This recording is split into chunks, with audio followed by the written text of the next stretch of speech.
آج ہمارا مزاج بھلا کیا ہے؟ ہماری طبیعت ہے، ہم لوگوں کو بڑا ڈسکس کرتے ہیں. فلاں آدمی آج کل یہ کر رہا ہے، فلاں آدمی آج کل وہ کر رہا ہے، فلاں آدمی کا آج کل یہ، بندوں کو بڑا ڈسکس کرتے ہیں. قربان جائیں، حضرت عمر فاروق کا روحانی فرمان امام قرطبی نے لکھا ہے. حضرت عمر فاروق کی کیا نگاہ ہے، کیا سمجھانے کا انداز ہے. اور میں نے کہا کہ یہ وہ شخص ہے کہ جو اکیلے میں بیٹھ کے، تنہائی میں بیٹھ کے رب کو یاد کرنے کا سلیقہ بھی جانتا ہے، اور میدان میں نکل کے تلوار لے کے گھوڑے پہ بیٹھ کے دین کو نافذ کرنے کا طریقہ بھی جانتا ہے. جن کو اللہ نے ساری صلاحیتوں سے نوازا ہے.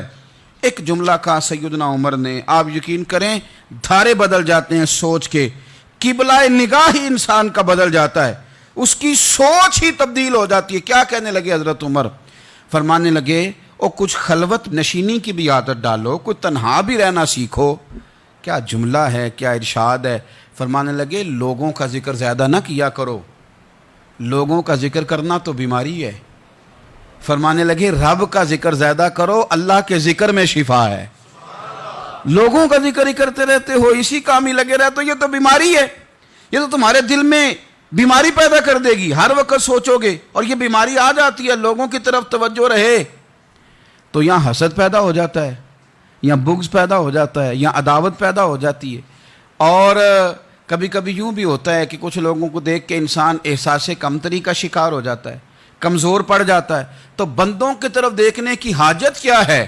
جب فرصت ملے بندہ وضو کرے، سر سجدے میں رکھ دے، قرآن پاک کی تلاوت شروع کر دے، اور جب دل زیادہ بے چین ہو تو پھر وہ وضو کرے، ہلکی سی خوشبو لگائے، مدینے کی جانب منہ کرے اور محبوب کریم پر درود و سلام پڑھنا شروع کر دے.